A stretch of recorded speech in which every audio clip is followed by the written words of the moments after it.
Good evening, Dr. Sir.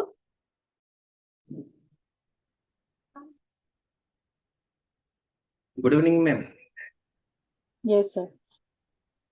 So, welcome everyone.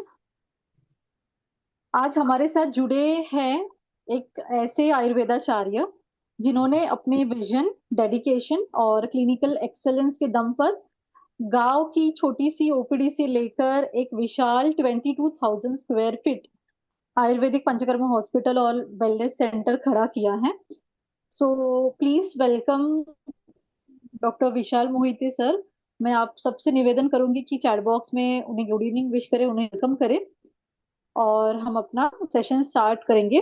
क्योंकि sir की जो आयुर्वेद के प्रति अटूट विश्वास है, उसी के दम पर आज एक प्रेरणादायक सफर सर ने तय किया है और उस सफर के बारे में, सक्सेस स्टोरी के बारे में सर हम आज हमें बताने वाले हैं। एक छोटे से गांव की साधारण ओपीडी से शुरुआत करके आज उन्होंने एक विशाल 22,000 square feet panchakarma hospital, wellness and research centre खड़ा किया है और यह सफर किसी भी चमत्कार से कम नहीं है। So respected sir, welcome you on IIS platform. Doctor Vishal sir Maharashtra के सांगली डिस्ट्रिक्ट से बिलोंग करते हैं। पिछले कई वर्षों से आयुर्वेद एवं पंचकर्मा फील्ड में डेडिकेटेड सर्विस दे रहे हैं। उन्होंने अपने मेडिकल जर्नी की शुरुआत 2010 में की, जहां उन्होंने आयुर्वेदिक क्लिनिकल प्रैक्टिस में ग्राउंड लेवल एक्सपीरियंस हासिल किया। शुरुआत में कई चैलेंजेस थे, limited resources, small setup, patient trust build करना, फाइनेंशियल स्ट्रगल्स, लेकिन उन्होंने कभी हार नहीं मानी। ये चैलेंजेस हम भी सफर करते हैं। धीरे धीरे अपने डेडिकेशन, ऑनेस्ट ट्रीटमेंट अप्रोच और क्लिनिकल रिजल्ट्स के माध्यम से उन्होंने पेशेंट्स का इमेंस ट्रस्ट जीता है। यही ट्रस्ट आगे चलकर उनकी सबसे बड़ी स्ट्रेंथ बनी। आज डॉक्टर विशाल मोहिते सर ने हजारों नहीं बल्कि 22,000 से अधिक पेशेंट्स का सफल उपचार किया है। उन्होंने विशेष रूप से panchakarma, musculoskeletal disorders, anorectal disorders, spine related conditions और प्रिवेंटिव आयुर्वेदा में रिमार्केबल वर्क किया है। उनकी सबसे इंस्पायरिंग बात यह है कि उन्होंने सिर्फ ट्रीटमेंट तक खुद को सीमित नहीं रखा, बल्कि आयुर्वेद को मॉडर्न प्रैक्टिकल अप्रोच के साथ लोगों तक पहुंचाने का मिशन बनाया। I will request the participants to keep themselves on mute so that it doesn't disturb and you get the recordings properly.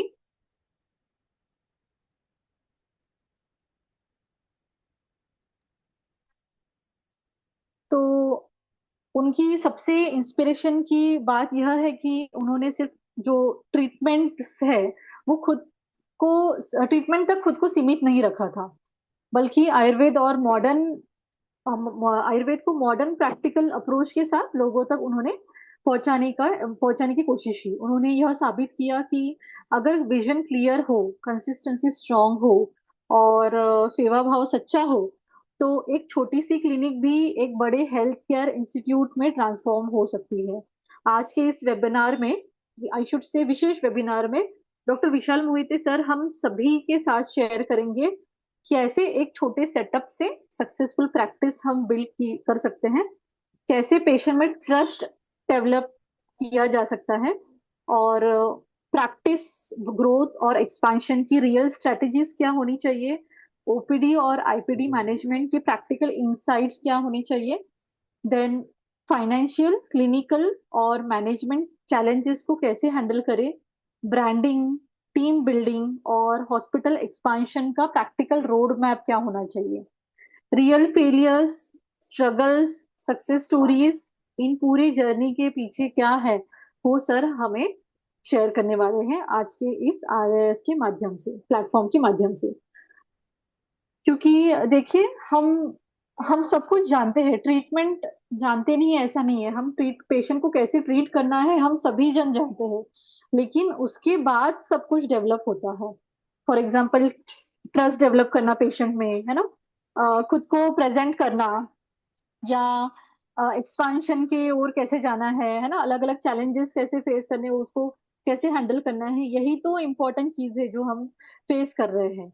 यह वेबिनार सिर्फ मोटिवेशन नहीं होगा आपके लिए, बल्कि यह एक प्रैक्टिकल रोड मैप भी होगा उन सभी आयुर्वेद डॉक्टर्स और स्टूडेंट्स के लिए जो अपनी प्रैक्टिस को नेक्स्ट लेवल पर ले जाना चाहते हैं. So dear doctors, dear delegates, dear students, get ready to learn directly from the person who has lived this journey,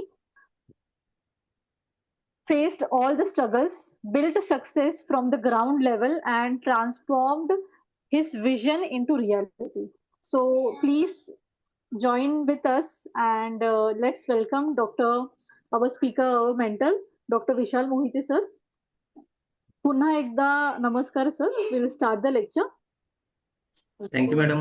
Good evening. Sir, sir, what is by Dr. Pallavi Mohite? Shall I co-host? Yes, madam. Okay, sir.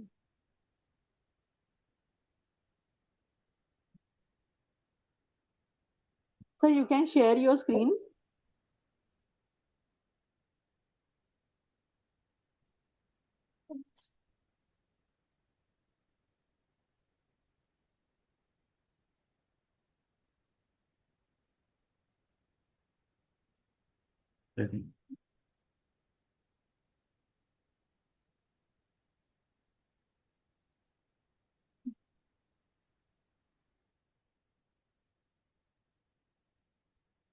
Thank you and good evening to all. Manjushree Yes, sir, madam you're ने audible. बहुत अच्छा introduction दिया है. अभी हम direct slide wise जाएंगे तो आपके दिमाग में भी रह जाएगा कि बात क्या हुई है. सर आपको स्लाइड शो करना है. हाँ.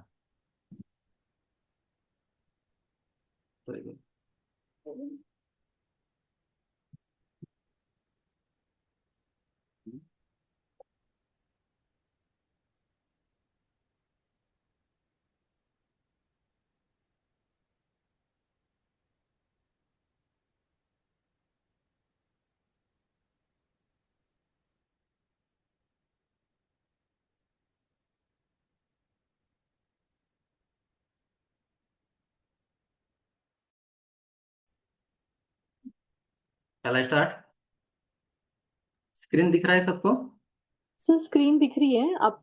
हाँ, yes sir, yes sir, okay madam. Yes sir, it is full screen now. Yes sir, yes sir, start कीजिए सर. यहाँ से अपना जर्नी, जो आयुर्वेद का जर्नी स्टार्ट हुआ था.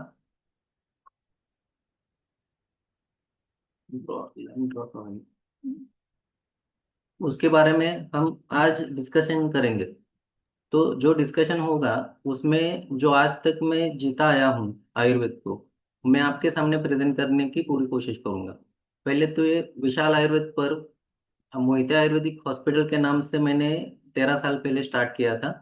आज जब बड़ा हॉस्पिटल किया तो अ, सभी ने मिलके ये नाम देने के लिए मुझे थोड़ी प्रेरणा थी. मैडम लोंडे मैडम, हमारे मैडम, घर वाले, ये सबों ने मिलके विशाल आयुर्वेद और पर्व जो है वो नई शुरुआत. और अ, उसका भी मीनिंग ऐसा है कि पल्लवी, अनुवेद, ऋग्वेद, ये दो मेरे बच्चे हैं और मेरा नाम है विशाल. तो PARV पर्व ये ऐसे आया है कि हमारे नाम का इनिशियल यहाँ से स्टार्ट हुआ है. अभी माय आयुर्वेद जर्नी हम यहाँ से स्टार्ट करेंगे. ये था मेरा अभी का working place. My work place is Kavathe Mahankal, Jorewadi. यहाँ पे इस हॉस्पिटल में 2013 में मैंने पहले स्टार्टिंग किया. माय नेटिव कोटे मंकाळ, यहाँ पे ये जो है वो तालुका प्लेस है. बहुत सारे नए जो वैद्य अभी तैयार हो रहे हैं उनको थोड़ा प्रॉब्लम ऐसा लगता है कि छोटे गांव में आयुर्वेद की प्रैक्टिस कैसे करेंगे. तो हमें ये देखना है आज आगे के 1 घंटे में कि आयुर्वेद की प्रैक्टिस छोटे गांव में अच्छी होती है, बहुत अच्छी होती है. और उससे हम आयुर्वेद का भी प्रचार कर सकते हैं और वो छोटे गांव वाले जो आदमी रहते हैं उनको भी हम ट्रीटमेंट दे सकते हैं. ठीक है. तो मेरा तालुका प्लेस है. जो ड्राई एरिया है हमारे रीजन में उनमें से three, one among the 3 most dry area of Maharashtra. तो जत, कवटेमंकाळ और अटपाडी उसमें से एक कवटेमंकाळ है. और इस रेगिस्तान में आयुर्वेद का बहुत अच्छा ओयासिस डेवलप हुआ है. ये धन्वंतरी की कृपा है. वो कैसे डेवलप हुआ है वो आगे हम देखेंगे। टोटल पॉपुलेशन 17,390 है। तो आप सोचिए कि आपके गांव की कितनी है और वह यहाँ पे हम कितना बड़ा कर सकते हैं। ओके। ये मेरा पहला सेटअप है। एक एक बार आप देख लीजिए।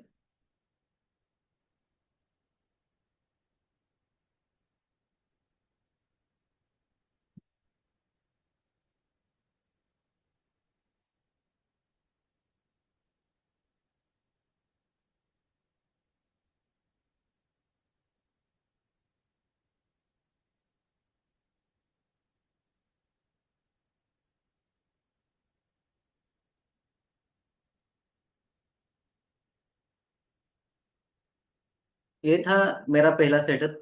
अभी जिस पे हम तो एक्चुअली ये अभी सेटअप आपने फ्लैट में शुरू किया था? अभी एक फ्लैट में शुरू किया था ये सेटअप आपने? नहीं, समझ में नहीं आया। ये एक फ्लैट था जहाँ पे आपने ये सेटअप शुरू किया था? जो स्टार्टिंग में सेटअप किया था मैं 2030 में, वो ये सेटअप है जिसमें अभी भी प्रैक्टिस चल रही है, और अभी नया सेटअप मैं लास्ट में दिखाऊंगा। तो स्टार्टिंग ऑफ आयुर्वेदा, मेरे आयुर्वेदिक जर्नी की शुरुआत हुई मैथ्स से। सभी लोग को मैथ्स अच्छा नहीं लगता, इसलिए बायोलॉजी लेके बायोलॉजी की तरफ जाते हैं। लेकिन मेरे पापा मैथ्स के टीचर थे रैत शिक्षण संस्था में, वो रिटायर हो गए अभी। और उनके साथ रह रह के मेरा मैथ्स बहुत अच्छा था। तो मुझे ऐसा लगता था कि जो कोई नहीं सुलझा सकता, जो कुछ डिफिकल्टीज है, डिफिकल्ट मैथमेटिक्स थे, तो वो छुड़वाने के लिए हम ज़्यादा कोशिश करते थे। और जब 12th में गए तो पापा ने बोला कि तुझे डॉक्टर बनना है। कौन सा डॉक्टर बनना है वो उनके दिमाग में नहीं था, लेकिन डॉक्टर बनना है, क्योंकि अगर ये इंजीनियर बना तो अपने पास नहीं रहेगा।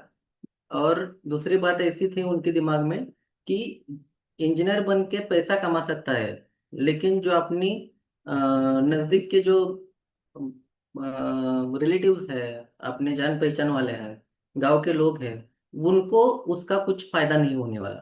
तो वो एक उनका विजन था।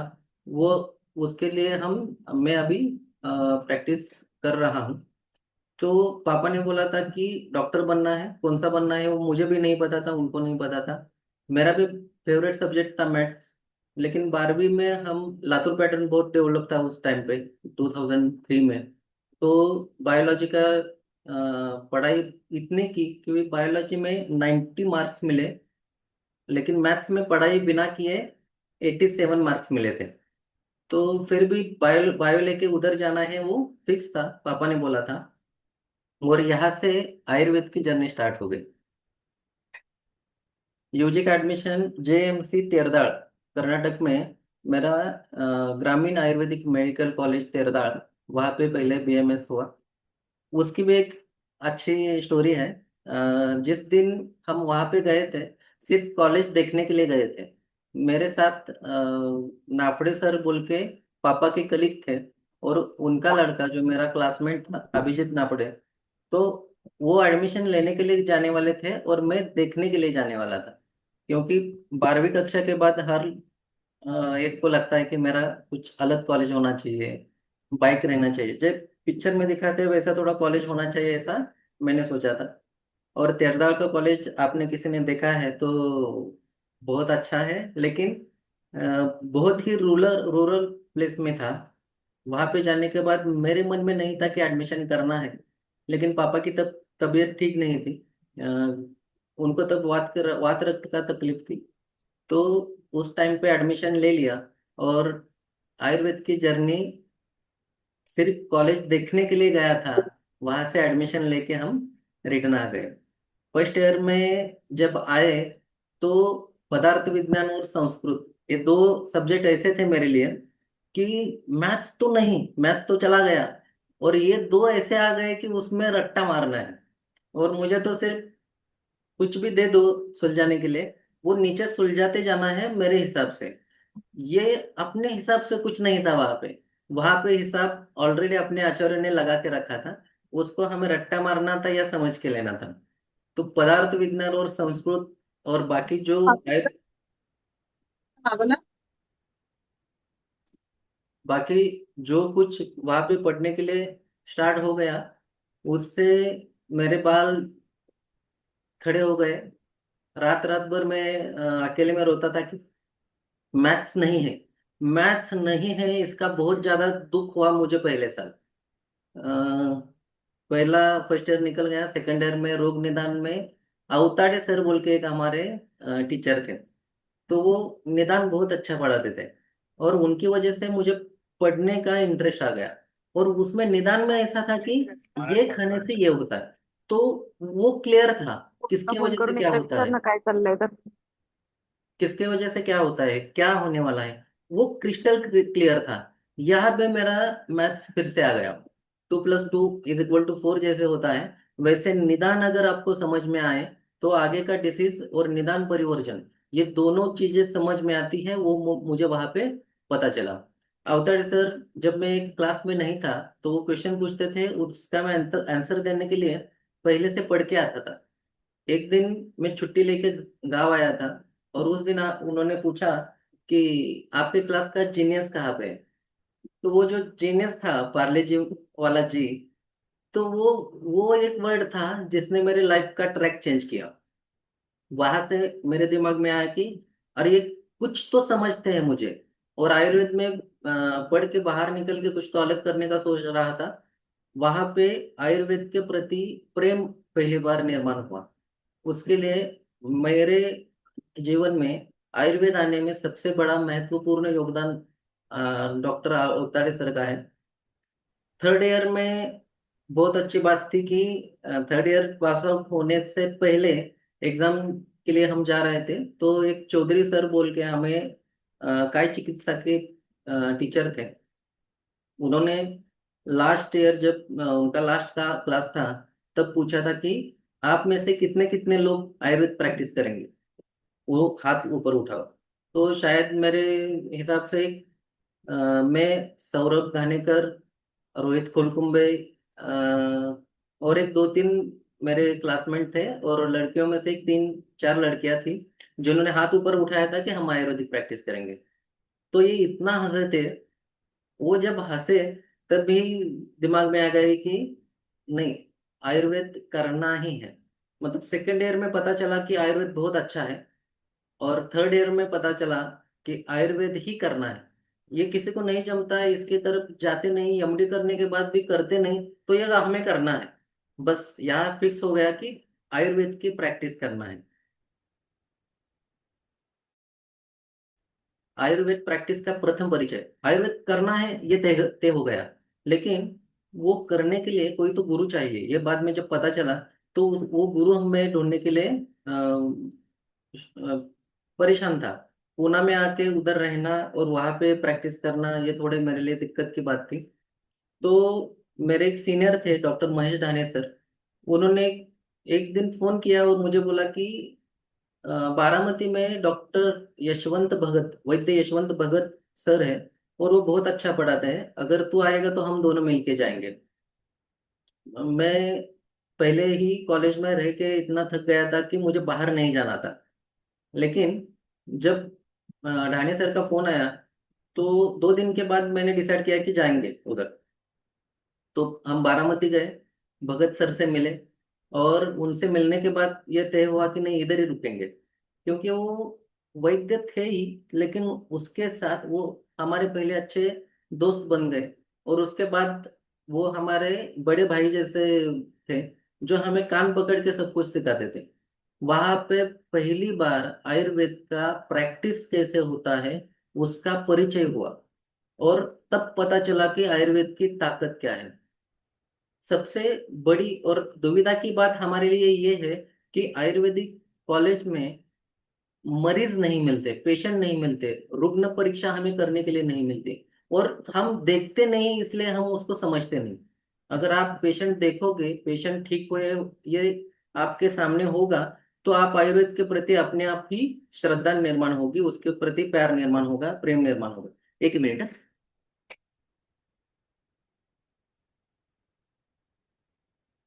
तो ये सब चीजें वहां पे जब मैं यशवंत भगत सर के पास गया था, तो पहले पेशेंट कैसे दिखना है वो भी उन्होंने सिखाया। नाड़ी कैसे देखनी है, पेशेंट की भी और पेशेंट के सभी जो रिलेटिव्स थे।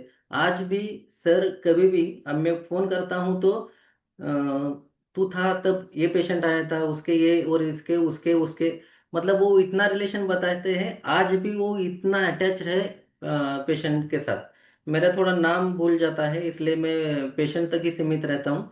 पेशेंट के रिलेटिव के बारे में मुझे ज़्यादा पता नहीं रहता। प्रैक्टिस का तरीका उन्होंने सिखाया, जलों का उच्चारण मैंने पहली बार वहां पे देखा तो समझ में आया कि यार ये जो पढ़ते थे उससे कितना तो बेहतर यहाँ पे काम हो रहा है। संधिवात के पेशेंट जो बहुत पेन लेके आते थे वो वहां पे पेन कम होता है जलों का उच्चारण के बाद इंस्टेंट, ये दिमाग में बैठ गया। और वहां से जलों का उच्चारण का प्रैक्टिस मेरा स्टार्ट हो गया। अभी दिन में एटलीस्ट 30 to 40 जलोकास मैं अपने हॉस्पिटल में लगाता हूँ। और ये सोमवार से शनिवार तक पूरे सप्ताह तक जलोका लगाते हैं हम। मेरे पास अभी 400 लीच है और वो मैं इस्तेमाल करता हूँ। ये भगत सर की बदौलत वहां से शुरुआत हुई थी, ये शुरुआत अब यहाँ तक पहुंची है। केस टेकिंग कैसे होनी चाहिए, पेपर कितना इजी होना चाहिए, वो मैंने यहाँ पे सीखा। और बहुत सारी बातें, यथार्थ ज्ञान कैसा देना चाहिए। सर का फिजियोलॉजी बहुत अच्छा था और वो फिजियोलॉजी हमें सिखाते थे, पढ़ने के लिए बोलते थे। मैं थोड़ा ऐसा था कि आयुर्वेद में जितना लिखा है उतना ही पढ़ेंगे, फिजियोलॉजी पैथोलॉजी एनाटॉमी ये मुझे पढ़ना नहीं था। लेकिन जितना सर ने बताया वो अभी तक मुझे बहुत ही हेल्पफुल है, उससे प्रैक्टिस के लिए बहुत आसानी होती है।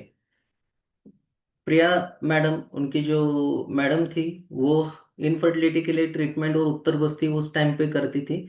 उस उनको हम असिस्ट करते थे। वहाँ पे पंचकर्म पेशेंट हमने लेना स्टार्ट किया। तो मैं इस प्लेटफॉर्म पे महेश दाने सर को और भगत सर मैडम को भी थैंक्स बोलूँगा कि उनके वजह से ये वैद्य कुछ आकार ले पाया। उसके बाद आया एमडी का एडमिशन।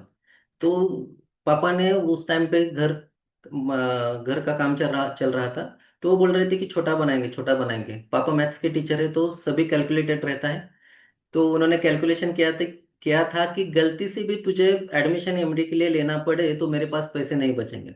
तो मैंने बोला कि जिंदगी पूरे 2 रूम में आपने बिताई है तो घर तो अच्छा बनाएंगे और मैं एमडी नहीं करूंगा। 3 साल एमडी के लिए वेस्ट करने से अच्छा है कि मैं 2 साल कहीं किसी वैद्य के पास सीखने के लिए जाऊंगा और बाद में 1 साल में प्रैक्टिस सेट हो जाएगी। तो पैसा भी नहीं गंवाना है, टाइम भी नहीं गंवाना है, वो पहले से दिमाग में था। लेकिन जब मैं अ, बारामती में था भगत सर के पास, तो वहां पे एक संदीप पाटिल बोल के उनके ही रिलेटिव थे। वो मुझे बार बार बोलते थे कि एमडी करना ही है। वो बिजनेसमैन थे। तो मेरे पास पैसा है लेकिन डिग्री नहीं है। तो मुझे पता है कि उसकी कीमत क्या है। और वो पीछे लगे थे। वो मुझे पुणे लेके गए एमडी के लिए, पंचकर्म के लिए बहुत जगह पे घूमना घूमा। तो वो जो पैसे थे उतना मैं पेड़ नहीं कर सकता था, वो मेरे दिमाग में था इसलिए मैंने छोड़ दिया। अचानक से मेरा क्लासमेट जयदीप आवारे, उसका एक दिन फोन आया, कर्नाटक में पंचकर्म की एक ही सीट बची है, अगर तुझे इंटरेस्ट है तो लेना है बोल के। तो उस टाइम पे पापा को बोलना थोड़ा दिक्कत की बात थी, इसलिए मैंने, मेरे मामा है doctor S Y Bhosale, gynaecologist है, यहीं पे प्रैक्टिस करते हैं, उनको फ़ोन किया। तो उन्होंने फट से बोला कि जितना लगता है उतना पैसा मैं दूंगा लेकिन तुझे एमडी करना है।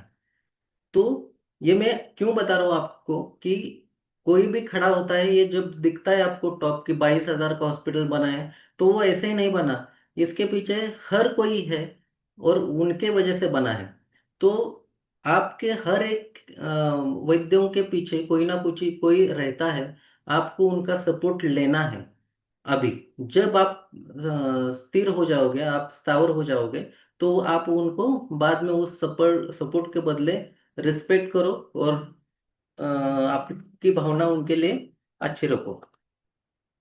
आयुर्वेद हमें सब कुछ देता है। जब एमडी के लिए मैं गया बीजापुर में, तो बीजापुर में जाने के बाद जो जमद अग्नि सर हमेशा बोलते हैं कि आयुर्वेद करो, आयुर्वेद सब कुछ देगा। तो ये सब कुछ मुझे बीजापुर में एमडी करते वक्त मिल गया। मेरे बहन है बीएमएस है, वो भी डॉक्टर वैशाली। तो उसके लिए मैंने उसका पति उधर ही ढूंढ लिया। मेरी जो धर्मपत्नी है वह पल्लवी, उसको भी मैंने वहीं पे ढूंढा। उसकी मैं स्टोरी आगे बताऊंगा। और गुरुवर्य वैद्य वडियार सर, संहिता पढ़नी कैसी है वो मैंने बीजापुर में जाके सीखा। तो वडियार सर ने मुझे संहिता और टीका पढ़ना सिखाया।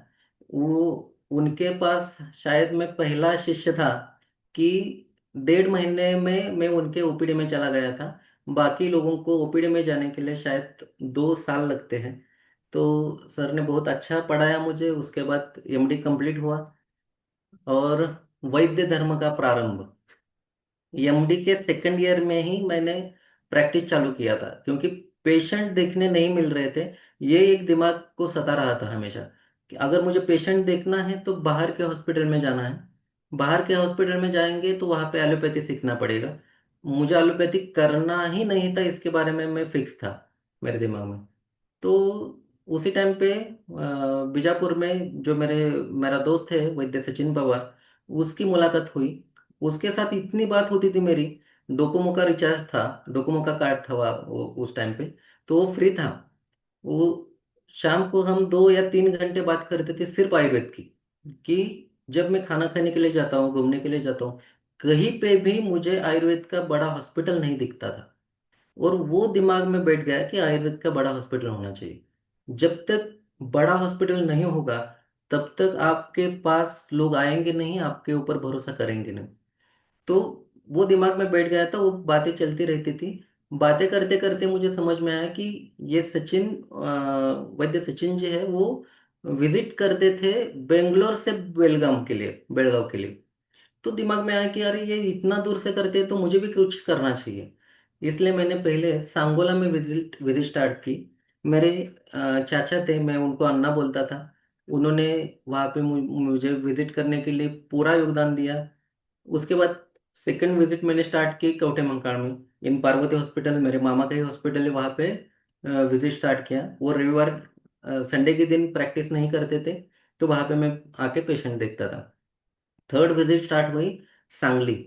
इसके भी पीछे पहले मैं मेरा दोस्त है रोहित कुलकुम्बे, उसके एक मेडिकल था और मेडिकल के पीछे उसने ओपीडी बनाई थी। तो उसमें पहले स्टार्ट किया। और उसके बाद सांगली पवार आयुर्वेदिक हॉस्पिटल में मैं लास्ट 14 ईयर से विजिट कर रहा हूँ। बीच में थोड़ा ऐसा लगा कि पुणे में प्रैक्टिस करना है, यहाँ के पेशेंट कुछ सुनते नहीं खास। तो पुणे के तो अच्छे होंगे, पढ़े लिखे होंगे, वो सुनेंगे।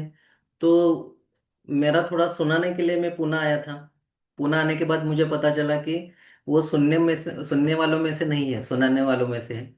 तो पुणे की प्रैक्टिस एक्चुअली मेरे पल्लवी के जो भाई है प्रदीप पाटिल, उनके वजह से मैंने स्टार्ट की थी।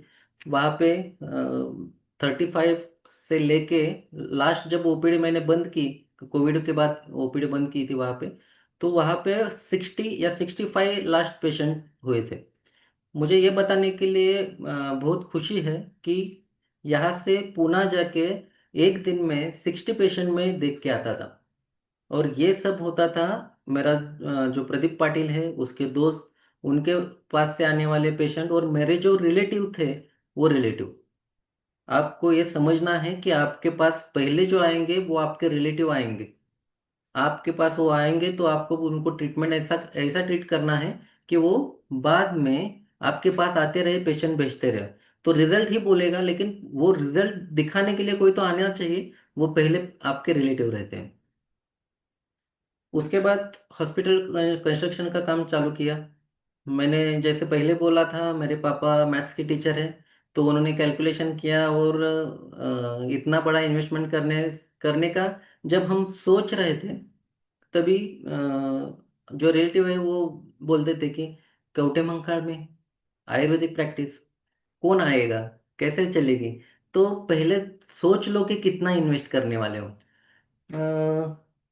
फिर थोड़ा इंजीनियर को साइड में लेके मैं हमेशा बोलता था कि कॉलम उठाएंगे, बाद में इसका पतरा डालने के लिए कितना खर्चा आता है, उसमें कितना बढ़ेगा स्लैब के लिए। ऐसे करते करते हमने बाद में वो स्लैब का कंस्ट्रक्शन किया, जो आपने वीडियो देखा वो मैंने 2013 में हॉस्पिटल बनाया था।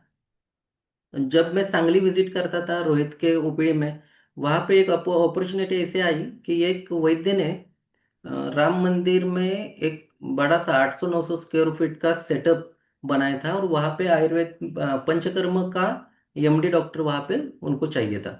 तो मैं वहाँ पे जाके देख के आया। अपॉर्चुनिटी मुझे बहुत अच्छी लगी, लेकिन उसके पहले मैंने कंस्ट्रक्शन स्टार्ट किया था। तो मैंने वैद्य सचिन पवार को फोन करके बोला कि ये तुम्हारे लिए बहुत अच्छी बात है, एक बार देख लो। वो दोनों मिलके देखने के लिए आए। उन्होंने ये हॉस्पिटल देखा, और लास्ट 14 ईयर से वहाँ पे वो प्रैक्टिस कर रहे हैं। मैं विजिटिंग के लिए वहाँ पे जा रहा हूँ। और खुशी की बात है, मुझे बहुत खुशी है, जो साइड में आप पिक्चर देख रहे हैं वो 6 मंजिला इमारत, अब वैद्य सचिन पवार की आप देख रहे हो, जो विजयनगर के हार्ट ऑफ द सिटी में 6 मंजिला आयुर्वेद की बिल्डिंग बन रही है। वो हम कभी भी हमारा नहीं बोलते, ये आयुर्वेद का बिल्डिंग है, मेरा है वो भी आयुर्वेद का बिल्डिंग है, और हम सब आयुर्वेद के लिए हैं। तो ये जो प्रोग्रेस है वो आपको शायद नेक्स्ट साल का लेक्चर के लिए ये आपको पूरा बिल्डिंग देखने के लिए मिलेगा। ओके, तो आयुर्वेद से ये सब कुछ मिला है। सबसे बड़ी बात, लाइफ पार्टनर मेरी अर्धांगिनी, जिसके बिना हम पूरे नहीं होते, वो मेरी अर्धांगिनी मुझे एमडी करते हुए आयुर्वेद के वजह से मिली। वो मैं बोला था कि स्टोरी बोलूंगा, तो एक छोटी सी है, 2 मिनट में बोलता हूँ। जब मैंने, ये मेरे पास इंटर्नशिप के लिए थी, मैं एमडी पंचकर्म का पूरा पोर्शन सेक्शन मेरे पास था। तो मुझे इंटरेस्ट था कि वो बस्ती आवाज नहीं आनी चाहिए तब तक घिसना है। मैं सब मेरे इंटर्नशिप के जो स्टूडेंट थे उनसे पूरा काम करवा के लेता था। तब 1 महीने के लिए मेरे पास इसकी ड्यूटी लगी थी। तो मैंने देखा, परखा, और सीधी थी, परफेक्ट। वो एक पिक्चर है ना, उसमें बोलते हैं परफेक्ट मैरिज मटेरियल। तो देखने के बाद मुझे लगा कि हाँ यार, ये सही है। तो कास्ट देखा, बाद में मम्मी पापा को पूछना था, तो पहले उसे पूछा कि देख, खड्डे में गिरना ही है, तो पहचान वाला खड्डा रहा तो थोड़ी तकलीफ कम होगी। मुझे लगता है कि तेरे साथ अगर शादी होगी तो मुझे तकलीफ तकलीफ कम होगी, और तू मेरे लिए परफेक्ट है। तू एक बार सोच ले, अगर तुझे अच्छा लगे तो तेरे माता पिता को बताएंगे, मेरे माता पिता को बताएंगे। अगर वो दोनों, तुम फैमिली राजी है तो आगे जाके शादी होगी। प्यार नहीं करना है जब तक शादी नहीं होती। तो ये दिमाग में फिक्स था। पहला प्यार तो एक था, आयुर्वेद। तो दूसरा प्यार शादी होने के बाद करना था, ये फिक्स था। उसके बाद 3 साल लौट गए, 3 साल तक उसकी बात नहीं थी, फोन बंद हो गए। मैं प्रैक्टिस कर रहा था सांगली में, और सांगली में एक बार उसके साथ मुलाकात हुई। उनके पापा को मुतखड़ा, अपना मूत्राशमरी की तकलीफ तकलीफ थी। देखो, यहाँ पे भी आयुर्वेद ही था जो मुझे उसके पास लेके गया। तो मूत्राशमरी ट्रीट करते करते बाद में शादी फिक्स हो गई। वो बहुत लंबी कहानी है, लेकिन आयुर्वेद के वजह से हो गई, इतना ही आज बताने के लिए काफी है। तो ये परफेक्ट बैलेंस है। मैं बहुत स्पीड से काम करता हूँ, वो हमेशा मेरा स्पीड कम करने के लिए बैलेंस करती है। और मेरे जो अ, पुराने जमाने के ख्यालात है कि मुझे खाना बनाना है तो चूल्हे पे बनाना है, तो उसे वो चूल्हे पे बनाना अच्छा लगता है। तो ये मेरे लिए बहुत खुशी की बात है। प्रैक्टिस के लिए कवटे मंकाड़ ही क्यों, बहुत सारे लोगों का क्वेश्चन है कि कवटे मंकाड़ जैसे जगह पे आप कैसे प्रैक्टिस कर लेते हो। ये आपके दिमाग में आया ही क्यों कि कवटे मंकाड़ में प्रैक्टिस करना है। तो ये मेरे दिमाग में तब था कि अगर रेगिस्तान में आप एक पेड़ देखोगे तो वो अट्रैक्ट करेगा आपको। वो छांव भी देगा और वो फूल भी देगा। यहाँ पे पूरा रेगिस्तान ही था। मैं जब प्रैक्टिस करने के लिए आया, और अभी भी 13 साल के बाद भी यहाँ पे आयुर्वेद का एक भी प्रैक्टिशनर नहीं है। तो वहां पे अगर मैं ये पेड़ लगाऊंगा आयुर्वेद का, तो लोगों को छांव भी मिलेगी, और आयुर्वेद के फल भी चाटने के लिए मिलेंगे। दूसरी बात यह है कि अगर हम अकेले हैं रेगिस्तान में, तो ये नजर में आ जाते हैं, हम जल्दी फोकस हो जाते हैं। आज तक मैंने मार्केटिंग नहीं किया, किसी के पास जाके वो पोस्टर नहीं बनाए, पोस्टर नहीं लगाए, क्योंकि मैं रेगिस्तान में अकेला खड़ा था, मुझे वो पोस्टर की जरूरत नहीं थी। तो ये पहली सोच थी। दूसरे चीज है कि पैसे को पानी, आपको बहुत प्यास लगी है और कोई आपको आके, आप तड़प रहे हो कि आपको पानी पीना है, और उस टाइम पे अगर कोई आपको पानी ला के दे तो वो पानी की अहमियत बहुत ज्यादा रहती है। वो 10-20 रुपए की बोतल नहीं रहती, वो आपकी जान रहती है, आपका जीवन रहता है। तो यहाँ पे आयुर्वेद का पानी लोगों को मुझे देना था। वो पैसे थे, लेकिन किसके पैसे हैं उनको पता नहीं, मतलब उनको अभी तक उसका नॉलेज नहीं था। वो ज्ञान देना अपना काम है, आयुर्वेद का प्रथम धर्म है। तो मैं वो भी आगे बताऊंगा आपको। तो पैसे को पानी पिलाना है, आयुर्वेद पिलाना है, इसलिए मैंने कवटेमंकाल चूज किया। और एक सबसे बड़ी बात की, जो रास्ता खाली रहता है उस उसके ऊपर ही अपना स्पीड ज़्यादा रहता है। बीएमएस करके, बीएचएमएस करके जीपी करने वाले डॉक्टर की जो तादाद है वो ज़्यादा है। तो वहां पे हम जाएंगे तो भीड़ है, भीड़ में से आपको स्लो ही जाना पड़ेगा, और मुझे स्लो जाना पसंद नहीं, इसलिए मैंने आयुर्वेद प्रैक्टिस और कवटेमंकाल सिलेक्ट किया है। तो यहाँ पे अपना स्पीड भी बढ़ता है और हम अपनी खुशी से जा सकते हैं। आयुर्वेद, ये अभी प्रैक्टिस के लिए सबसे इम्पोर्टेंट चीज जो मैं फेस करते आया हूँ, आयुर्वेद से लोग डरते क्यों हैं? क्यों डरते हैं?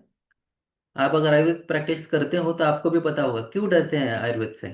पहली बात, उनके दिमाग में रहता है कि आयुर्वेद बहुत स्लो काम करता है। और दूसरी बात, पथ्य, परहेज, वो ये दो चीजें हैं जो आपके पास पेशेंट को आने नहीं देती। अगर आप ये दोनों को ट्रीट करोगे तो आपके पास पेशेंट आएंगे, आपको रोकना पड़ेगा कि नहीं अभी बस मैं नहीं देखूंगा। ठीक है, तो स्लो रिजल्ट आते हैं। इसके लिए पहले दिमाग में ये रखो कि ज्वर के लिए अगर कोई पेशेंट आपके पास आता है, 2 दिन का ज्वर है, तो आप 2 दिन में उसका कम कर सकते हो। पाइल्स के पेशेंट आपके पास तकलीफ होती है आते हैं, तो आपको दूसरे दिन, चंदन बाला लाक्षिती का बस्ती में देता हूँ, दूसरे दिन 80% ठीक हो जाता है। तक्र का सेवन करने के लिए बोलना है। तीसरे दिन वो आके आपको बताएगा कि मुझे कुछ भी तकलीफ नहीं है। तो रिजल्ट इतने फास्ट है। अगर पेशेंट आपके पास 10 साल का, 20 साल का प्रॉब्लम लेके आते हैं, तो उनको तो रिजल्ट स्लो ही आने वाले हैं ना। तो इसके लिए मैं बोलता हूँ हमेशा, अगर आप आयुर्वेद के पास स्लो आओगे तो आयुर्वेद के रिजल्ट आपके पास स्लो आएंगे। आप फास्ट आओगे तो रिजल्ट फास्ट आएंगे। और पथ्य के बारे में हमेशा मैं बोलता हूँ कि पथ्य क्या है? पथ्य क्या है? जो आपको चलता नहीं है उतना नहीं खाना है। तो वो उनको समझाना है उनके भाषा में, उनकी परिभाषा में। अगर वो ड्राइवर है, वो गाड़ी चलाता है, तो उसको बताना है कि पेट्रोल के गाड़ी में डीजल नहीं डालना है। अगर वो घर वाली है तो उसको बताना है कि अगर आप गैस पे रखा हुआ दूध उबल रहा है और वो नीचे गिरने वाला है, तो ऊपर से पानी डालोगे कि गैस बंद करोगी? आंसर वो देंगे कि गैस बंद करना है। तो यहीं पे, यहाँ पे भी वैसा ही है। आपके जो व्याधि है वो व्याधि आपके खान पान से अगर बढ़ रहे हैं, तो मेडिसिन ऊपर से डालोगी कि वो खान पान बंद करोगी? तो वो ही बोलेंगे कि खान पान बंद करना है। उनसे ही अ, लिख के लेना है कि परहेज करूंगा तो ही मेरे पास आने वाले हैं। ठीक है, प्रैक्टिस के स्टार्टिंग में ऐसा नहीं करना है। अभी 10 साल होने के बाद मैं उनको बोलता हूँ कि अगर ये करना है तो ही मेरे पास आओ, नहीं तो मेरे पास नहीं आना है। लेकिन स्टार्टिंग में पहले 1-2 साल में बिल्कुल मत करो। आपका पहले नाम होना चाहिए, रिजल्ट आते हैं वो पेशेंट को पता होने चाहिए, उसके बाद उनको बोल सकते हो। ओके। हाँ, मैं 1 मिनट ना। आयुर्वेद के प्रति ज्ञान, ये प्रथम वैद्य धर्म है, ऐसे मैंने लिखा है। आयुर्वेद पहले आपको समझना है, वो सीखना है, और वो डेली लाइफ में हमें अडॉप्ट करना है। अगर हम आयुर्वेद के हिसाब से जिएंगे तो ही हम उनको बोलने के लिए लायक होंगे, हो जाएंगे। ठीक है, तो आयुर्वेद के प्रति ज्ञान अपना फुलफिल रहे, तो पेशेंट को ज्ञान देना है उनकी भाषा में, उनको समझाना है आयुर्वेद क्या है। स्वास्थ्य से स्वास्थ्य रक्षण, मातुरस्य विकार प्रशमन। नहीं समझने वाले हो, उनको समझाना है prevention is better than cure, तो समझ में आता है। तो स्वास्थ्य से स्वास्थ्य रक्षणम हमें पता है, उनकी लैंग्वेज में आप पढ़ाओ, ये उनको पढ़ाना है, वो अपना पहला धर्म है, प्रथम धर्म है। उनको आयुर्वेद समझ में आएगा तो ही वो अपने पास आने वाले हैं, तो ही वो अपने पास टिकने वाले हैं। नहीं तो आके देखने वाले बहुत लोग रहते हैं, सभी करके देखा है। एक बार ये मोहिते का क्या होता है देख के आएंगे, तो उससे फायदा नहीं होने वाला है, उनको भी नहीं होने वाला है और आयुर्वेद को भी नहीं होने वाला है। और एक बड़ी बात बोलता हूँ, जब आपके ट्रीटमेंट से रिजल्ट नहीं आते तो पेशेंट आपका नाम कम बताते हैं। बाहर क्या बताते हैं, मैंने आयुर्वेद लिया लेकिन कम नहीं हुआ। तो मेरे वजह से मेरा आयुर्वेद बदनाम हो जाए, ये मुझे बिल्कुल अच्छा नहीं लगता। तो मैं हमेशा बोलता हूँ कि गलती एक तो मेरे से होगी, नहीं तो आपसे होगी। आयुर्वेद में गलती के लिए गुंजाइश नहीं है, तो आयुर्वेद में गलती होती ही नहीं है। ऐसे में हमेशा बोलता हूँ, पेशेंट वहां पे 50% अपने कब्जे में आ जाता है कि आयुर्वेद करूंगा तो मैं ठीक होने वाला हूँ। वो उसको हौसला वहां पे मिल जाता है। अभी मेरे पास रुग्ण क्यों आते हैं, पेशेंट क्यों आते हैं, ये सबको अब भी देखना है कि हम रिजल्ट हमें फास्ट देना है।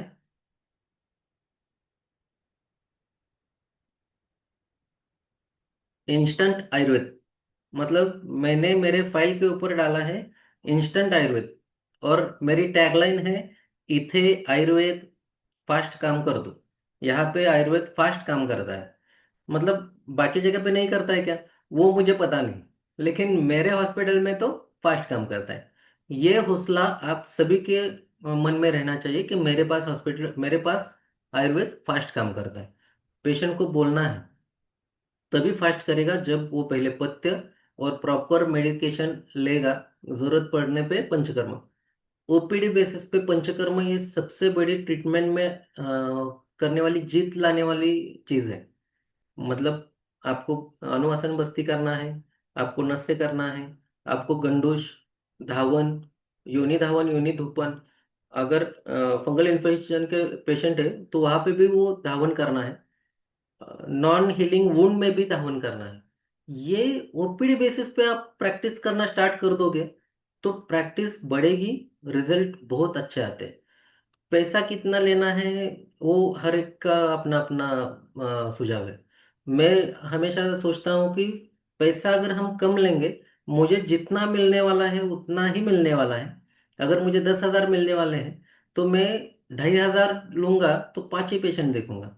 मैं 1,000 लेता हूँ तो मुझे 10 पेशेंट देखना है। तो पैसा भी आएगा, उसके साथ साथ मुझे ज्ञान भी ज्यादा मिलेगा।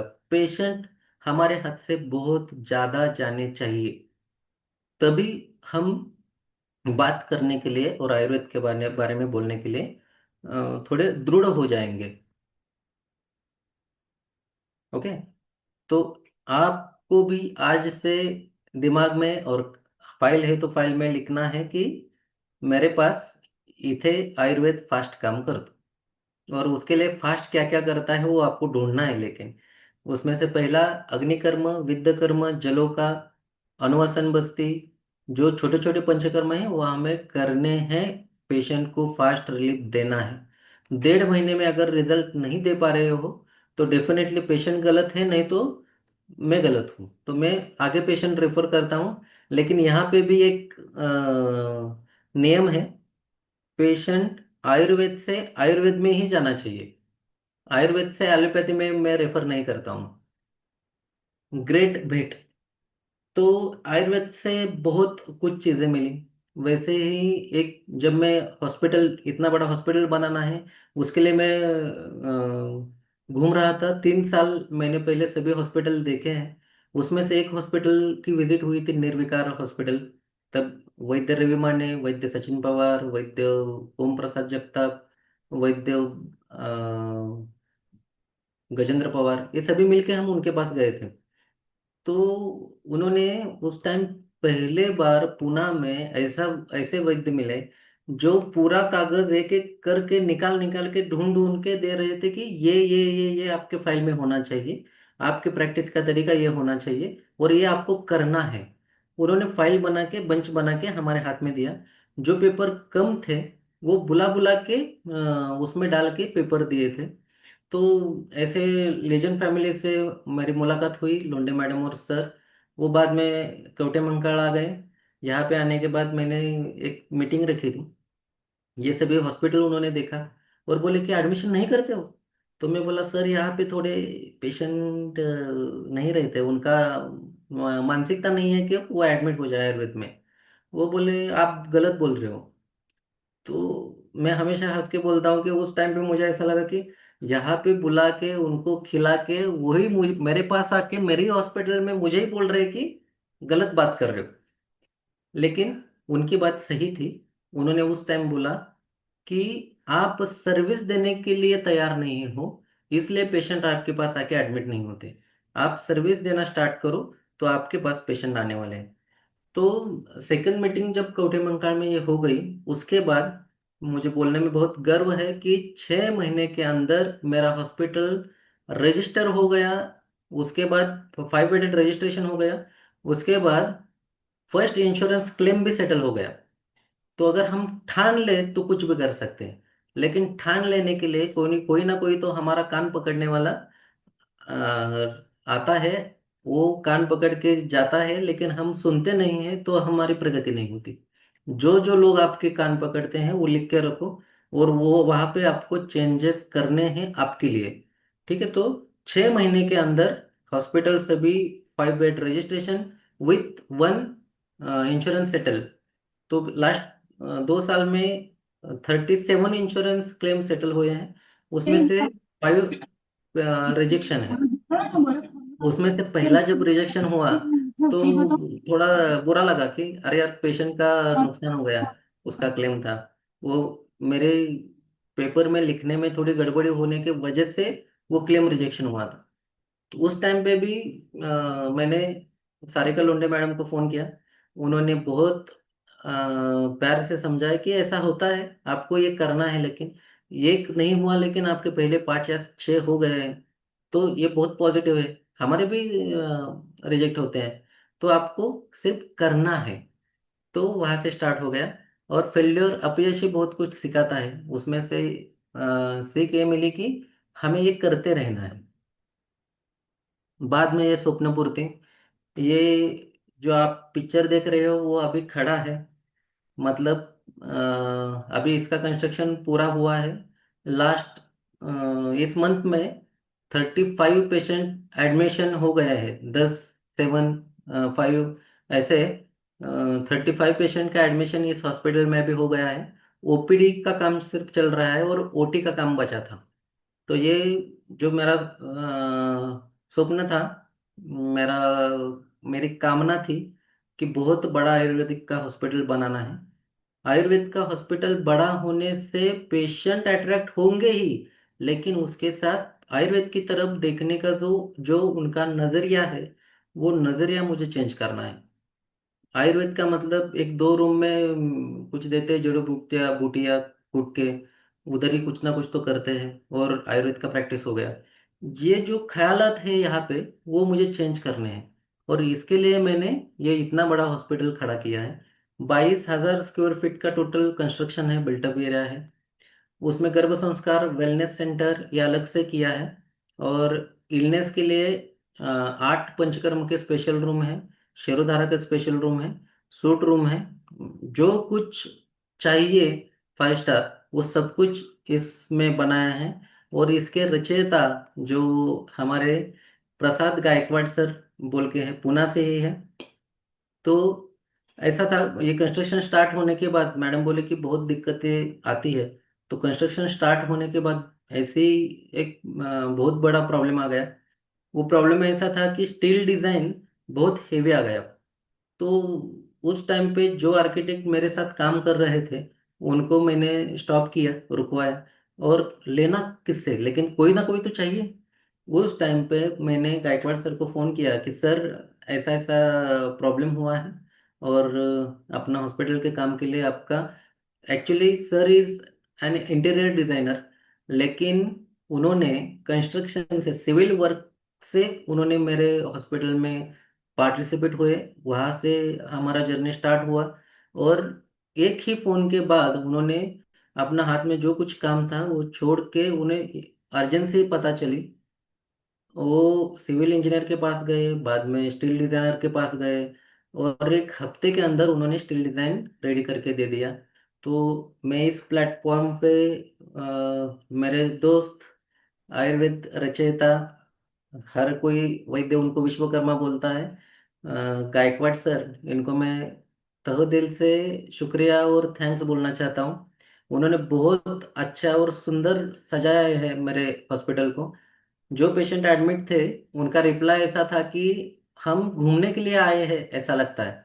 तो ये जो सोच थी हमारी कि पेशेंट को यहाँ पे एडमिशन का फील नहीं मिलना चाहिए। एडमिशन, प्रॉपर ट्रीटमेंट होनी ही है, लेकिन उसके साथ माहौल ऐसा क्रिएट होना चाहिए कि वो आयुर्वेद के लिए कुछ तो अलग है, वो दिखना चाहिए आयुर्वेद का है। वो उनके दिमाग में, दिल में वो ठस जाना चाहिए, यहाँ से बाहर जाने के बाद भी। तो ये सब मेरे दिमाग में जो था, वो जैसे कि जैसे यहाँ पे जो रिप्रेजेंट हुआ है, उसके पीछे प्रसाद प्रसाद गायकवाड़ सर का बहुत बड़ा हाथ है। ये है अपना विशाल आयुर्वेद पर जो रात नाइट का व्यू है, नीचे वाला फोटो है, तो वो प्रसाद सर ने ही फोटो निकाला है। राइट साइड में टॉप में है वो कॉटेजेस है, और नीचे एक हमने पेड़ लगा था, मेरा छोटा बच्चा अनुवेद, उसका जन्मदिन पे लगाया था। वो अभी बहुत बड़ा हुआ है, उसका भी फोटो मैं आगे दिखाऊंगा आपको, अगर मुझे लगता है होगा।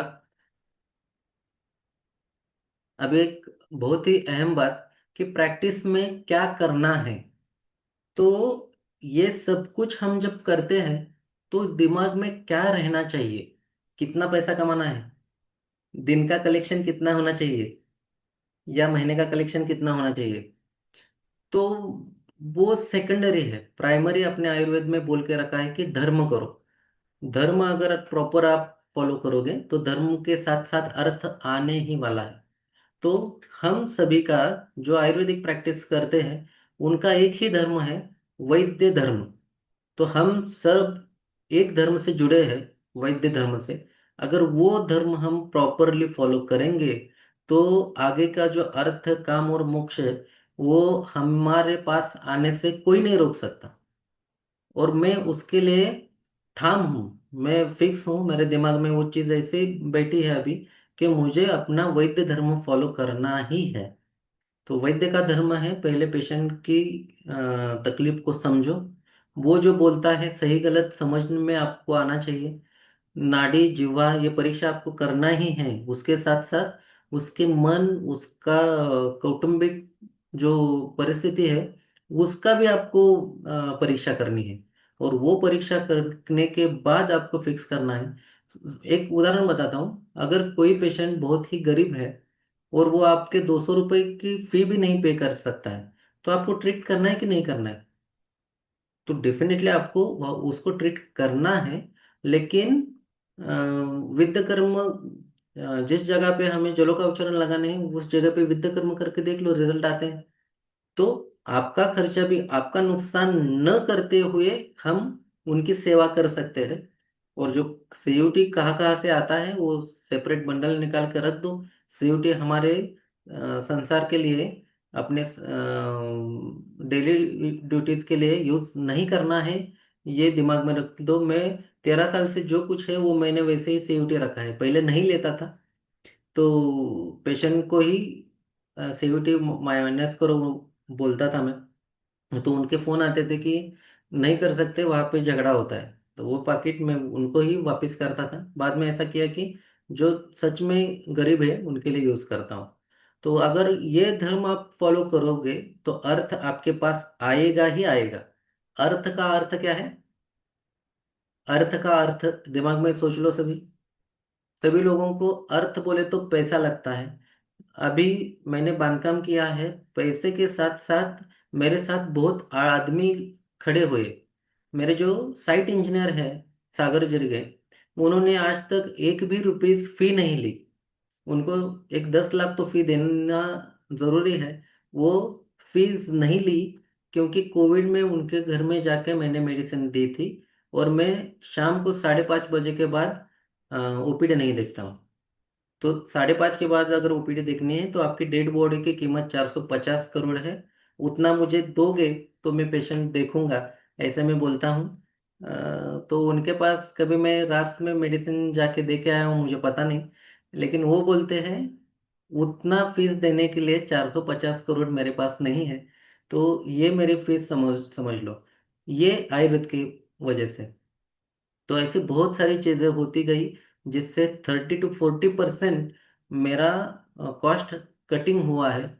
ये है अर्थ।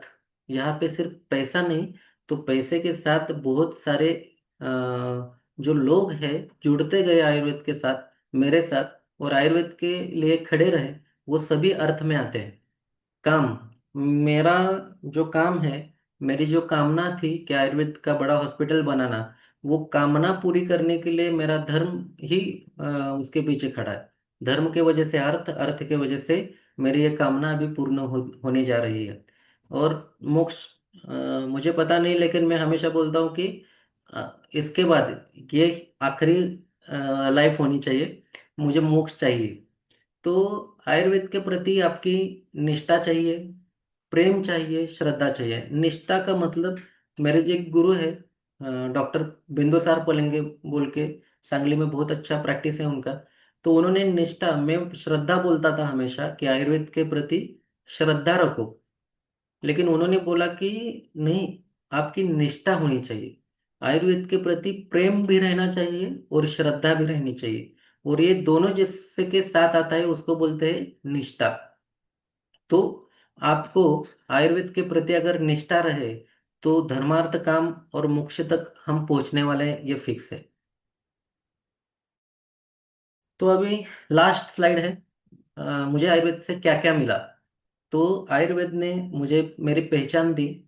मेरे माता पिता, मेरे मित्र परिवार, मेरे जो कुछ रिश्तेदार हैं, उनको अभिमान दिया कि ये हमारा कोई तो है जिसने इतना बड़ा आयुर्वेद के लिए खड़ा करके रखा है।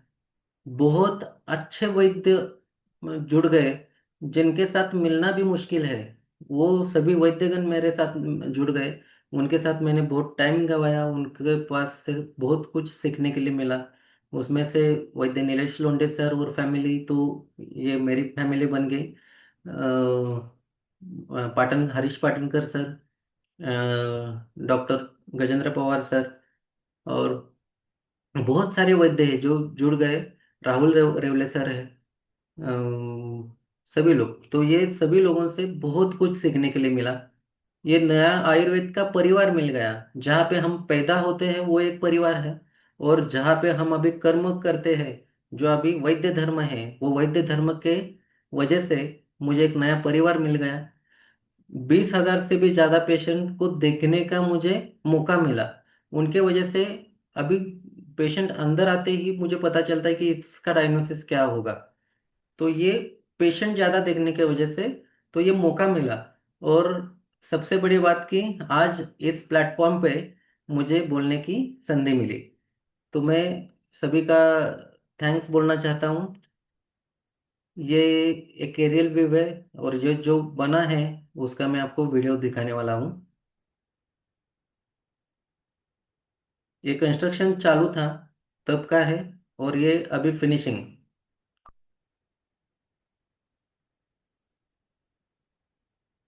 इधर मेडिकल का काउंटर बना है। ये दो जो है वो ओपीडीज है। ये दो ओपीडीज मेरे लिए और मैडम के लिए। पासून पुढे आल्यावर एक्सरे आणि लॅब रूम आहे. त्याच्या पुढे राईट साईडला गेल्यावर रूम असणार. ये मेरे लिए सबसे खास है, जलो का hall. At a time 8 patient को हम लीच थेरेपी दे सकते हैं। लिफ्ट का भी इंतजाम किया है, और ये स्टेयरकेस है। ये आईपीडी का सेक्शन स्टार्ट हुआ। ये वैद्य पल्लवी, इनका गर्भ संस्कार का हॉल है।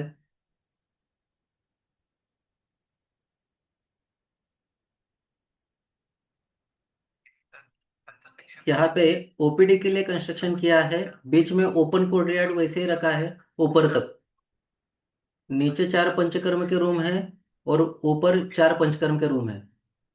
अभी ये ओटी का फाइनल काम चल रहा है।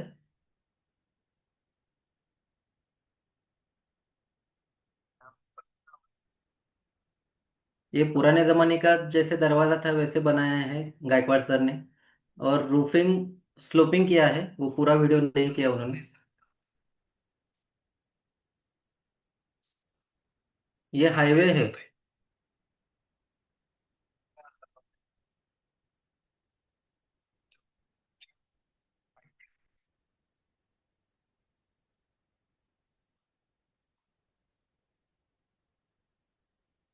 ये कॉटेजेस है, वेलनेस सेंटर। 6 कॉटेजेस किया है ये। Thank you. Thanks to all, मुझे सुनने के लिए, यहाँ पे बोलने का मौका देने के लिए। मैं लोंडे सर का बहुत शुक्रगुजार हूँ। लोंडे मैडम का प्राजक्ता जो वहाँ पे काम करती है, और सभी टीम मेंबर आपके, और जिन्होंने 1 घंटे से मुझे सुना, वो 121 पार्टिसिपेंट, उन सबको धन्यवाद बोलता हूँ। और अ, मैं अभी प्रार्थना करता हूँ और अभी आप सभी से दरख्वास्त करता हूँ कि आयुर्वेद की प्रैक्टिस ऐसे करो कि हर किसी के पास ऐसा विशाल आयुर्वेद हॉस्पिटल होना चाहिए, क्योंकि आयुर्वेद बहुत विशाल है इसके लिए। Thank you.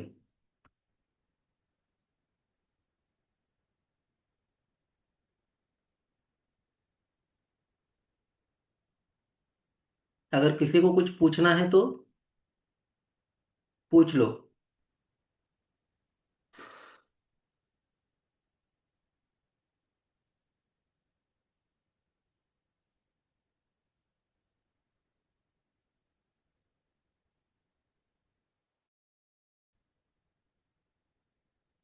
बहुत सारे लोगों को ऐसा क्वेश्चन रहता है कि प्रैक्टिस मेरी नहीं चली तो, अगर पेशेंट नहीं आए तो।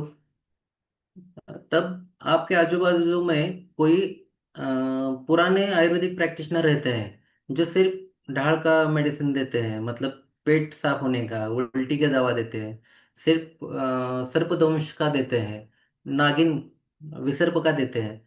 तो उनके पास, उनको देख के समझ लो कि वो पढ़े लिखे नहीं है, फिर भी उनके पास पेशेंट जाते हैं। तो आप तो डिग्री होल्डर हो, आपके पास आयुर्वेद का गाढ़ा ज्ञान है जो उनके पास नहीं है। तो आप अगर आयुर्वेद का हॉस्पिटल निकाल के बैठोगे तो चलेगा नहीं, या चलेगा या नहीं चलेगा, ये क्वेश्चन आना ही नहीं चाहिए। तो इतना कॉन्फिडेंस आपके पास रखो कि ये आएगा, आपके पास पेशेंट आने ही वाले हैं, आप उनको ट्रीट अच्छे तरीके से करने ही वाले हो। ठीक है।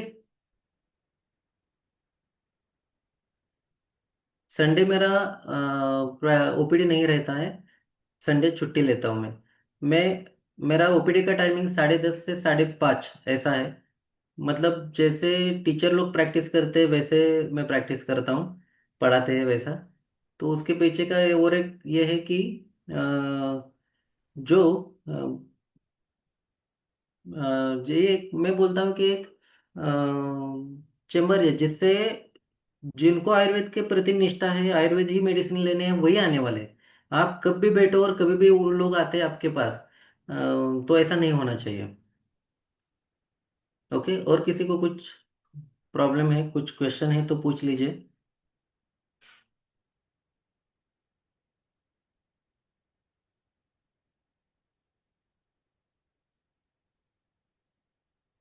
गवर्नमेंट में टीचर रहते हैं, प्राइवेट में कुछ नहीं रहता।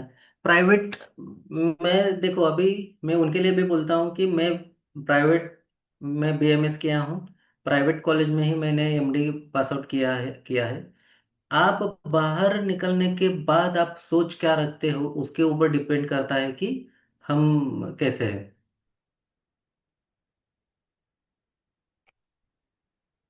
हम प्रैक्टिस आगे जाके कैसे करेंगे वो आपके सोच के ऊपर डिपेंड करता है।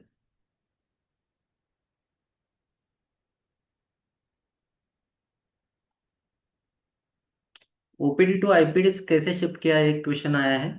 तो मैंने वो बताया कि मेरा आईपीडी सेटअप पहले से था, लेकिन मैं सोचता था कि शाम को मुझे फ्री चाहिए, मुझे खुद के लिए टाइम चाहिए, मेरे फैमिली के लिए टाइम चाहिए, और मुझे पेशेंट एडमिट नहीं करना है। तो इसलिए मैंने पेशेंट एडमिट नहीं करता था। अभी यहाँ पे 4 पेशेंट एडमिट है मेरे हॉस्पिटल में। तो वो नीलेश लोंढे सर जब आके चले गए, उसके बाद ओपीडी से मेरा आईपीडी शिफ्ट हो गया। जेलोका का यूज डिफरेंट डिफरेंट कंडीशन में, ये थोड़ा बताने के लिए मैंने एक लास्ट लेक्चर गुड लिया। Evening sir. हाँ hello good evening. Sir. Yes. Sir मैं अभी थर्ड फेज में हूँ सर। अगर आप मुझे कुछ गाइडेंस देना चाहे किस तरीके से आयुर्वेद के लिए पढ़ाई करें। हम्म। गाइडेंस देने के लिए ही मैं आज यहाँ पे बैठा हूँ। जैसे कि सर अभी से प्रैक्टिस जाऊं या कभी थर्ड फेज खत्म होने के बाद। नहीं नहीं, पहले आपको थर्ड फेज खत्म करना है, उसके बाद इंटर्नशिप में आयुर्वेदिक प्रैक्टिशनर के पास जाओ, और अपने वडियार सर के पास जाके पहले संहिता कैसे पढ़नी है, टीका कैसे पढ़नी है वो सीख लो। मुझे संहिता और श्लोक बाहर नहीं होते थे, लेकिन मैं पढ़ के एक 4 बार पढ़ता हूँ तो मुझे उसका मीनिंग पता चलता है। तो सर हमेशा बोलते थे कि अगर तू मीनिंग सही बोलता है तो व्याकरण भी आना चाहिए। तो मुझे वो हम्म। आया नहीं आज तक, लेकिन वो व्याकरण पढ़ो, टीका पढ़ो, तो यस सर। कुछ गलतियां मेरे से अभी भी होती है प्रैक्टिस में, वो आपसे नहीं होंगी।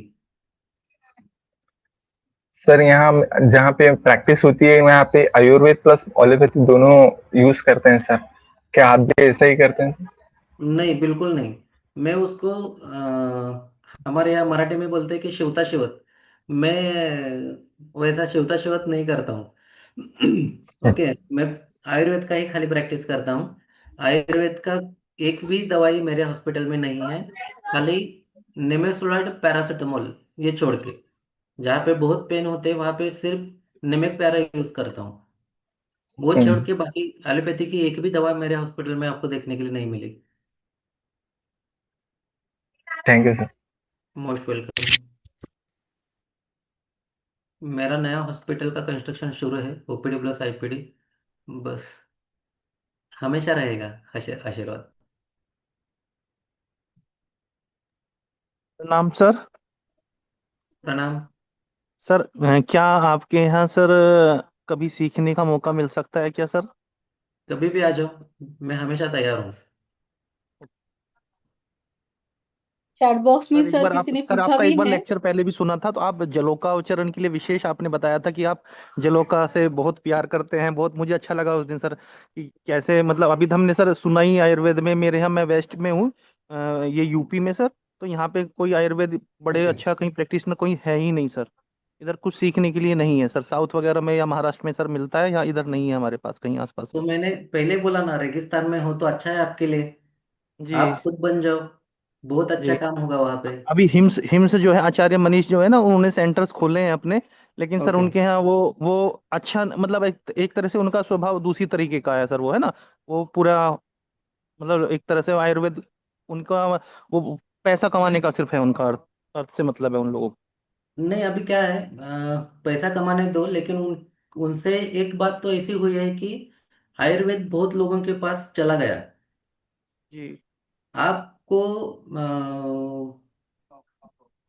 मधुमक्खी होना है। जी जी आपको जो फूल रहते हैं ना उसका कलर नहीं देखना है। वहां जी पे जाके बैठो, वहां पे शहद मिलता है तो उतना ही उठाओ, वहां से निकल पड़ो।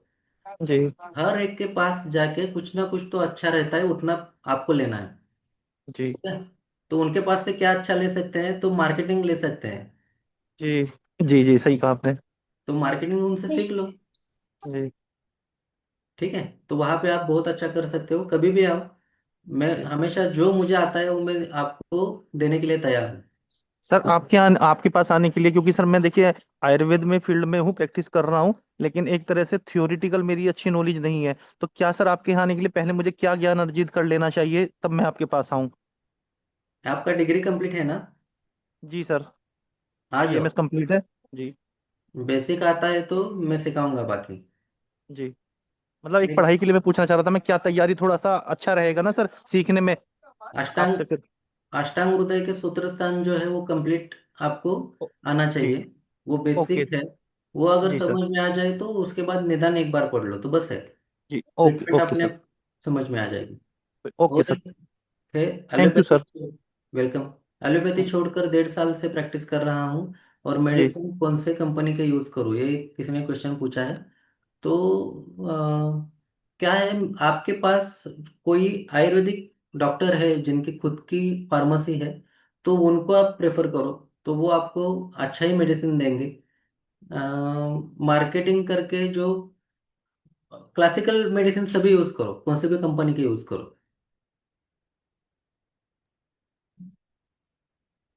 और एक किसी ने पूछा है चौधरी साहब की सीखने के लिए आना है, कभी भी आ जाओ। मैडम मेरा नंबर देंगे, डिस्प्ले करेंगी, तो आप कभी भी आ सकते हो। मैं सांगली से एक 40 किलोमीटर दूर कवटेमंकाळ बोल के वहाँ पे प्रैक्टिस करता हूँ।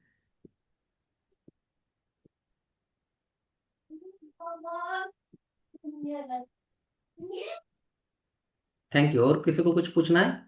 सर बहुत लोगों ने जलों का उच्चारण के लेक्चर के बारे में पूछा है, तो यस, आपने पिछले 2 हफ्ते पहले ही लिया था। अगर आपकी इजाजत होगी तो हम उनको उसका एसेस दे देंगे। Yes, yes madam, okay sir. Definitely हम करेंगे start. Thank you very much, sir. We are truly grateful for your valuable time, practical wisdom, and the motivation that you shared today on IIS platform. We are sure that आज का जो session था वो सब में एक नई confidence, clarity और विजन सबके माइंड में, सब आयुर्वेदिक प्रैक्टिशनर्स या स्टूडेंट्स हमारे बीच जो आज जुड़े हुए हैं, एक स्पार्क आप में इग्नाइट हो गया है।